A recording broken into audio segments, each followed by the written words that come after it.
السلام علیکم ورحمۃ اللہ وبرکاتہ۔ اگر کامیابی چاہتے ہو تو نمازی بن جاؤ، کیونکہ نماز کے بغیر کوئی بھی کامیابی ممکن نہیں۔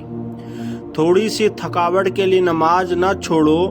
اے مومن، ان سے کچھ سیکھ جنہوں نے جسم پر خنجر ہوتے ہوئے بھی آخری سجدہ نہیں چھوڑا۔ اللہ ناراض ہو تو روٹی نہیں چھینتا بلکہ سجدے کی توفیق چھین لیتا ہے۔ اگر مسجد میں نماز کے دوران پچھلی صف سے بچوں کی آوازیں نہ آئیں تو پھر اگلی نسل کے دین کی فکر کرو۔ نماز کو محبت سمجھ کر ادا کرو گے تو اللہ تمہیں دوسری نماز کے لیے خود کھڑا ہوگا۔ نماز شیطان کی شکست اور مومن کی جیت ہے۔ نماز مٹی سے بنے انسان کو سونا بنا دیتی ہے۔ بہت سکون ہے اس میں جسے لوگ نماز کہتے ہیں۔ بے شک نماز سے زیادہ کسی اور چیز میں سکون نہیں۔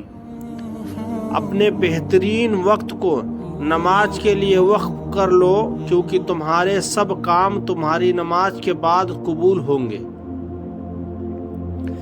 نماز کب کام آئے گی؟ فجر مرتے وقت، جوہر قبر میں، عصر منکر نکیر کے سوالات کے وقت، مغرب حساب و کتاب کے وقت، عشاء پل صراط پر۔ یاد رکھو نماز 5 وقت اور اخلاق 24 گھنٹے فرض ہے۔ نماز وہ رسی ہے جو انسان کو اللہ تعالیٰ سے جوڑے رکھتی ہے۔ پریشانیوں کا خوبصورت حل نماز ہے۔ نماز وہ واحد حکم ہے جسے اللہ تعالیٰ نے آسمان سے وحی کے ذریعے نہیں اتارا، بلکہ اپنے محبوب کو آسمان پر بلا کر تحفے میں دیا۔ کوئی عبادت کی چاہ میں رویا، کوئی عبادت کی راہ میں رویا۔ عجیب ہے یہ نماز محبت کا سلسلہ، کوئی قضا کر کے رویا، کوئی ادا کر کے رویا۔ نماز کبھی نہ چھوڑے، اس لیے کہ قبروں میں لاکھوں لوگ ترس رہے ہیں کہ دوبارہ زندگی مل جائے تاکہ اللہ کے لیے ایک سجدہ کر لے۔ سورج کی شعاعیں کتنی تیز ہوتی ہیں، مگر معمولی سے بادل ان شعاعوں کو روک دیتے ہیں۔ اسی طرح گناہ کتنے ہی طاقتور ہوں، نماز انہیں روک دیتی ہے۔ نماز اللہ سے ملاقات کا بہترین ذریعہ ہے۔ رسول اللہ صلی اللہ علیہ وسلم نے فرمایا، نمازوں میں سے ایک نماز ایسی بھی ہے کہ جس سے وہ چھوٹ جائے گویا اس کا گھر بار سب برباد ہو گیا، وہ عصر کی نماز ہے۔ سجدے کی توفیق ملنا بھی اللہ کی نعمتوں میں سے ایک نعمت ہے۔ رب سے عشق میں ایک مقام وہ بھی آتا ہے۔ دعا تو بہت دور کی بات ہے، انسان صرف سوچتا ہے اور اللہ تعالیٰ نواز دیتا ہے۔ یا اللہ مجھے ایسا نمازی بنا دے کہ پھر میرا نماز پڑھے بغیر گزارا نہ ہو۔ مصروف زندگی نماز کو مشکل بنا دیتی ہے، لیکن نماز مصروف زندگی کو آسان بنا دیتی ہے۔ رسول اللہ صلی اللہ علیہ وسلم نے فرمایا، جس نے صبح کی نماز ادا کی وہ اللہ کی ذمہ ہے۔ زمانہ جب بھی مشکل میں ڈال دیتا ہے، میرا اللہ 1000 راستے نکال دیتا ہے۔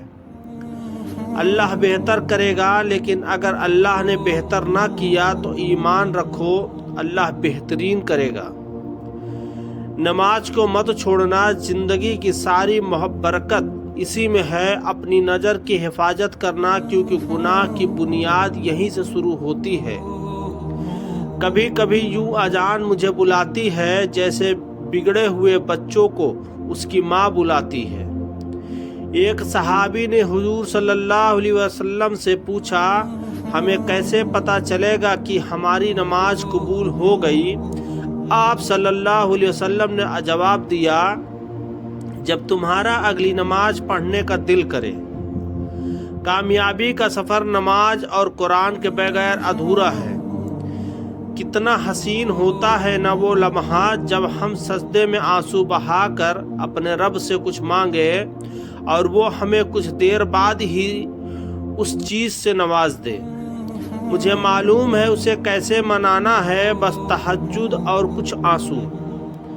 قرآن پڑھتے ہوئے ایسا لگتا ہے کہ جیسے وہ دلاسا دے رہا ہے کہ میں ہوں نا تمہارے ساتھ۔ حضرت علی رضی اللہ عنہ کا فرمان ہے، نماز کے لیے سستی ایمان کی کمزوری کی علامت ہے۔ فجر کا وقت ہی اتنا پرسکون ہوتا ہے کہ چرندے پرندے، ہوائیں گھٹائیں، آسمان، یہاں تک کہ کائنات کی ہر چیز اللہ کی تسبیح کرتی دکھائی دیتی ہے۔ تم اللہ پر یقین رکھو، ایسا یقین جو ہر شخص سے پاک ہو۔ یا اللہ مجھے ایسی عزت اور خوشی سے بچا جو تیری نافرمانی اور تجھے ناراض کرنے سے حاصل ہو۔ سعد بن ابی وقاص رضی اللہ عنہ نے فرمایا کہ قرآن پڑھنے والے کے لیے فرشتے دعا کرتے ہیں، خصوصاً ختم کے بعد اگر صبح کو قرآن ختم کرتا ہے تو رات تک، اور رات کو ختم کرتا ہے تو صبح تک دعا کرتے رہتے ہیں۔ 4 بڑی مصیبتیں ہیں، ایک تکبیر اولیٰ کا فوت ہونا، دوسرا علم و ذکر کی مجلس کا چھوٹ جانا، تیسرا جہاد کی سبیل اللہ سے فرار ہونا، چوتھا حاجی کے لیے وقوف عرفات کا فوت ہونا۔ فجر کی نماز قضا کر کے کامیاب صبح کی امید رکھنا نادانی ہے۔ سعد بن ابی وقاص رضی اللہ عنہ نے فرمایا کہ قرآن پڑھنے والے کے لیے فرشتے دعا کرتے ہیں، خصوصاً ختم کے بعد اگر صبح کو قرآن ختم کرتا ہے تو رات تک، اور رات کو ختم کرتا ہے تو صبح تک دعا کرتے رہتے ہیں۔ اس لیے عبداللہ بن مبارک رحمۃ اللہ علیہ فرماتے ہیں، فرشتوں کو یہ پسند ہے کہ گرمی میں صبح کو اور سردی میں رات کو قرآن ختم کیا جائے تاکہ زیادہ دیر دعا کا موقع ملے۔ گرمی کا دن بڑا ہوتا ہے اور سردی کی رات بڑی ہوتی ہے۔ اس خاک کو معاف کر دے اے میرے اللہ۔ اس خاک میں ملنے سے پہلے سجدے کی خوبصورتی یہ ہے کہ ہم زمین پر سرگوئی کرتے ہیں اور وہ عرش پر سنی جاتی ہے۔ بہت قیمتی ہوتے ہیں وہ دکھ جو آپ کو نماز تک لے جاتے ہیں۔ ہزاروں سوچیں الجھاتی ہیں مجھے اور ایک سجدہ سلجھا دیتا ہے سب۔ جب 5 وقت کی نماز بھی اللہ سے گفتگو کرنے کے لیے کم پڑ جائے تو سمجھ جاؤ کہ آپ کو اللہ سے محبت ہو گئی ہے اور اس نے آپ کو اپنے قریب کر لیا ہے۔